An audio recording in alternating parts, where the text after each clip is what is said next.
Health sector की हम बात कर रहे हैं। कोरोना की वजह से हम देख रहे हैं कि हेल्थ केयर पर जो खर्च है वो दुगना हो सकता है, क्योंकि कोरोना जो वैक्सीन है वो 25 से 30 हज़ार करोड़ रुपए खर्च आने का इसमें ऐसा अनुमान जो है वो लगाया जा रहा है। पिछले बजट को हम देखें, हेल्थ बजट को 67,484 करोड़ रुपए था और इस बार ये अनुमान लगाया जा रहा है कि ये दुगना हो सकता है। आपको भी ऐसा लगता है क्या? जहाँ तक मैं समझता हूँ कि सरकार इस पे पूरा ध्यान दे रही है, ख़ास तौर पे हेल्थ सेक्टर पे। हमारे यहाँ भी देखा, हमारे यहाँ बहुत सारी चीज़ें एक पीस, पीपी किट है, एक भी पीस नहीं बनता था, बिल्कुल नाम मात्र का बनता था। आज हम पीपी किट में मोदी सरकार के प्रण की वजह से आत्मनिर्भर ही नहीं हुए, हमने विदेशों में निर्यात भी किया। हमारे देश के लोगों की ही ये खासियत है कि जो इतने जुझारू हैं, पर हम उस जुझारूपन का किस प्रकार से सरकार इस्तेमाल करती है, यह अपनी एक बड़ी बात है। क्योंकि इसमें व्यक्ति तो करने चाहते हैं, पर हमारी सरकार के जो अधिकारी हैं, नेता हैं, उनको भी अकाउंटेबल बना दिया जाए। जैसे मैंने बात की थी पहले कि हम व्यापारियों को या देश के नागरिकों को भी अकाउंटेबल देश के प्रति होना चाहिए। इसी प्रकार से अगर व्यापारी के अलावा नेता और ब्यूरोक्रेट ये भी अकाउंटेबल बना दिए जाएं तो हमारा देश दिन दूनी रात चौगुनी की तो मैं कम कहूँगा, मतलब एक जंप मारेगा। जैसे कि अभी डाटा मैं सुन भी रहा था, देखा भी है, सर्वे भी आया कि सबसे पहले हमारे यहाँ सर्वे हुआ तो उसमें कहा गया हमारी जीडीपी जो है -23% है जी। उसके बाद कुछ चंद दिनों में ही वो सर्वे आया तो उसमें हमारी -7.7% पे आ गई जी। अब बात हो रही है कि जब ये ईयर एंड ख़त्म होगा मार्च में तो ये -2.3% पे रह जाएगी। तो ये हमारे देश का, लोगों का जुझारूपन ही है कि जो इस स्थिति से इस स्थिति तक आ गए। ऐसा किसी भी देश में नहीं हुआ कि -23 या 27 से 0.23 तक आ जाए। जी। तो मतलब ये अपने आप में बहुत बड़ी बात है। इस बात को हमें सबको समझना होगा, सरकार भी समझ रही है, पर सरकार को इसको अच्छे तरीके से लागू करेंगे तो भी हमारा देश तरक्की कर पाएगा। ठीक है, मैं अभिषेक राजाराम जी आपके पास आता हूं, अगर आपको मेरी आवाज मिल पा रही है। एक बार फिर से हमारे साथ जुड़ चुके हैं अभिषेक राजाराम जी, एक अर्थशास्त्री हैं और लगातार वो विश्लेषण भी कर रहे हैं। अभिषेक जी, आपको मेरी आवाज मिल रही है? बिल्कुल मिल रही है सर जी। हम चर्चा कर रहे हैं हेल्थ सेक्टर को लेकर और इस बार ये अनुमान लगाया जा रहा है अभिषेक जी कि ये जो बजट है ये दोगुना हो सकता है, क्योंकि हमने थोड़ी देर पहले आंकड़ा भी दर्शकों को दिया था कि पिछली बार जो बजट था उसमें दरअसल 67,484 करोड़ रुपए का बजट था और इस बार ये कहा जा रहा है कि दोगुना हो सकता है। लेकिन एक जो रिपोर्ट है वो भी हमें कहीं ना कहीं सोचने पर मजबूर करती है। हेल्थ स्टैटिक्स जो है उसके मुताबिक ये कहा जा रहा है कि जो हेल्थ पर जो सरकारी खर्च के मामले में अगर हम भारत की बात करें तो वो 189 देशों की रैंकिंग में 179वें स्थान पर है। तो ये क्या दिखाता है?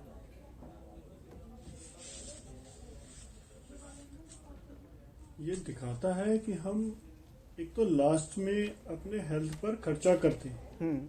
इसका एक रीजन ये भी है कि हम जो ट्रेडिशनल लोग हैं, हमारा हेल्थ का खर्चा उतना ज्यादा नहीं आता विदेशों की तुलना में। हम लोग अच्छा रहन सहन, अच्छा खान पान है हमारे यहाँ। हमारे यहाँ शुद्ध हरी सब्जियां खाई जाती हैं, शुद्ध दूध मिलता है। विदेशों के मुकाबले वो तो जंक फूड खाते हैं जी। तो उस हिसाब से अगर आप देखो, हमारे यहाँ जो कोरोना के एकदम बढ़ी और कम भी हो गई तो उसका एक रीजन ये भी था कि हमारी इम्यूनिटी बहुत स्ट्रांग है जी। तो एक ट्रेडिशनल माइंडसेट है। और जो हेल्थ इंश्योरेंस जो अभी हाल फिलहाल में लोगों ने लिया भी है, ये खर्चा भी है जी, देनी चाहिए। कुछ इंश्योरेंस पर जो ये जीएसटी लगता है इसको भी कम करें जिससे सस्ता हो। प्लस अगर आप अपने और अपने डिपेंडेंट पेरेंट्स का ही खर्चा कर रहे हैं तब आपको छूट मिलती है। इसमें जो बाकी लोग हैं, भाई बहन है, वो कवर्ड नहीं है, तो वो भी सरकार को चाहिए कि यहाँ पर एक बेनिफिट दे। तो बहुत सारी चीजें हैं। तो सरकार का जो मोदी जी शुरू से कहते आए हैं वो ये कहते आए हैं that we should have a holistic vision for health care. और इसीलिए आपको याद हो कि मोदी जी ने फिट इंडिया मूवमेंट की भी अगुवाई करी और योगा डे पर भी उन्होंने बहुत खुद से कमान संभाली, योगा करके दिखाया।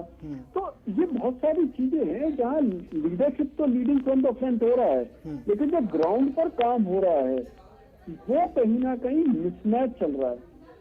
जैसे अभी राजकुमार जॉन जी ने बहुत अच्छी बात कही कि अगर हम नेताओं को और ब्यूरोक्रेट्स को भी अकाउंटेबल बना दें, या जो हमारे बाकी जो नेता हैं वो मोदी जी का 1/100 काम भी कर दे, तो शायद ये देश वाकई दिन दुगनी रात चौगुनी तरक्की करने लगे। ये एक सबसे बड़ा फेलियर है इस टीम का कि लीडरशिप बहुत अच्छी है, लीडरशिप के बाद विजन बहुत अच्छा है, लेकिन इस विजन को क्रियान्वयन करने वाले जो लोग हैं उनके पास ना तो विजन है ना एग्जीक्यूशन पावर है। विजन की तो खैर जरूरत नहीं, क्योंकि टॉप लीडरशिप के पास विजन है, लेकिन जो क्रियान्वयन करना है। अब पिछली बार उन्होंने कहा कि भाई बजट में आम आदमी को छूट दे दो, तो उन्होंने कॉर्पोरेट के रेट पे टैक्स रेट कम कर दिए, लेकिन पार्टनरशिप फॉर्म को छोड़ दिया। अगर इंडिविजुअल के लिए अगले साल का कि मुझे 2020 में इंडिविजुअल को तो देना ही पड़ेगा, तो उन्होंने एक नई योजना लिया है, नया टैक्स रिजीम दिया है। टैक्स रेट कम करने के बजाय एक टैक्स रेट दे दिया कि भैया आपका टैक्स रेट तो कम करेंगे लेकिन आपको डिडक्शन नहीं देंगे। तो इस तरह क्या हुआ, इन्वेस्टमेंट के विपरीत चला गया। जबकि होना ये चाहिए कि आप इन्वेस्टमेंट को बढ़ावा दें, लेकिन कर दिया उल्टा। तो यहाँ पर जो बात समझी जा रही है, जो सोचा जा रहा है, जो विजन है देश भर के लिए, वो विजन को एग्जीक्यूशन नहीं कर पा रहे। और पता नहीं इस सरकार में ऐसा क्यों हो रहा है कि मोदी जी ध्यान नहीं दे रहे, या ये जो नीचे के मिनिस्टर्स हैं वो ठीक से काम नहीं कर रहे। यही एक रीजन है कि जो छोटा उद्यमी है। बजट को लेकर जो बैठक थी कैबिनेट की वो शुरू हो चुकी है, क्योंकि सभी लोग पहुंचना शुरू हो चुके हैं। और तस्वीर हमने आपको दिखाई, प्रधानमंत्री मोदी सहित तमाम लोग फिलहाल पहुंचे हैं और आधे घंटे से भी कम का वक्त फिलहाल अभी बचा हुआ है। अभिषेक राजाराम जी के पास सीधे मैं चलता हूं। अभिषेक जी अपनी बात को पूरी करें, आगे कंटिन्यू। मेरा ये मानना है कि जो इनोवेशन की बात होती है सरकार के लेवल पर, जैसे हम आर्टिफिशियल इंटेलिजेंस में बहुत पीछे रह गए जी, इन नई चीजों पर ध्यान दीजिए। जैसे हमारा देश को अगर बहुत आगे जाना है तो हमें ऊर्जा भी चाहिए। ऊर्जा के लिए हमें बिजली 24 घंटे चाहिए। अब बिजली के लिए हम जो ट्रेडिशनल मेथड्स हैं उन पर डिपेंडेंट नहीं हो सकते। हमें क्या चाहिए, हमें जो हमारे ऑलरेडी थर्मल प्लांट्स है वो बहुत ज्यादा कार्बन एमिशन नॉर्म्स को फॉलो नहीं कर रहे, तो हमें सोलर एनर्जी की तरफ बढ़ना पड़ेगा। सोलर एनर्जी के लिए गवर्नमेंट को सब्सिडी देनी पड़ेगी। हर व्यक्ति कोशिश करें कि हर सरकारी दफ्तर के ऊपर या हर पर्सन कहीं ना कहीं एक छोटा सा सोलर प्लांट लगाए, घर के ऊपर थोड़े से पैनल्स लगाए, जिससे कि बिजली 24 घंटे आए। आप देखिए हमारा प्रधानमंत्री जी का कहना है 2022 तक किसानों की आय दुगनी हो जाएगी, तो 2021 में बैठे हैं, किसी भी दुगनी मत करो जी, 1.5 गुनी तो कर दो। 2021 तक 1.5 गुनी हो जानी चाहिए थी। 2024 तक सबको घर मिल रहे हैं, तो घर आधे लोगों को तो मिल जानी चाहिए थी। 2025 तक हमें $5 ट्रिलियन इकॉनमी बननी है, तो डेफिनेटली हम 3-3.5 ट्रिलियन डॉलर इकॉनमी तक पहुंच जाने चाहिए। तो इस तरह के जो विजन है, तो विजन को छोटे हिस्सों में बांटकर जो टीम को काम करना चाहिए था, या उनके गोल जो मैप हो जाने चाहिए थे, और फिर डेफिसिट निकालकर आगे की स्पीड बढ़ानी चाहिए थी, वो बड़ी समस्या खड़ी हो गई है। भारत जितनी तेजी से बढ़ती हुई आबादी है उसको कंट्रोल करने के हमें एक मैन्युफैक्चरिंग हब बनना पड़ेगा। दूसरी चीज, हमें जिस स्पीड से हमारी जनसंख्या बढ़ रही है, तो हमारी ग्रोथ रेट 6 से 8% होनी चाहिए। 6% से नीचे अगर अर्थव्यवस्था हमारी बढ़ती है तो हमें स्लो डाउन का एहसास होता है।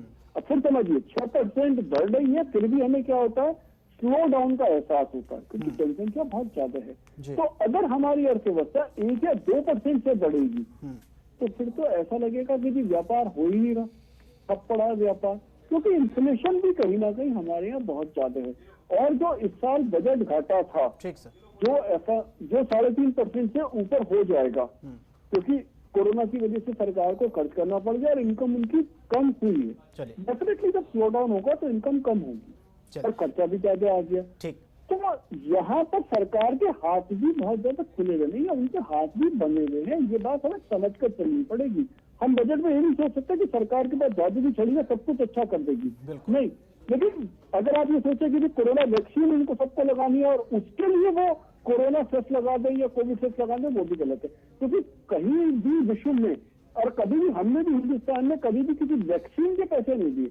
आप देखिए पोलियो ड्रॉप किसी को सबको पिलाई गई है, किसी को पैसे दिए। आप सरकारी हॉस्पिटल में चले जाइए, सरकारी हॉस्पिटल में चले जाइए, बच्चों की वैक्सीन होती है, 5 साल 6 साल तक के बच्चे की कोई पैसा देना होता? बिल्कुल नहीं देना होता। ठीक है सर, अभी तक कोई ऐसा ऐलान नहीं किया गया है और हमें उम्मीद है कि बजट में इन तमाम चीजों का ख्याल रखा जाएगा जिनका आप जिक्र करें।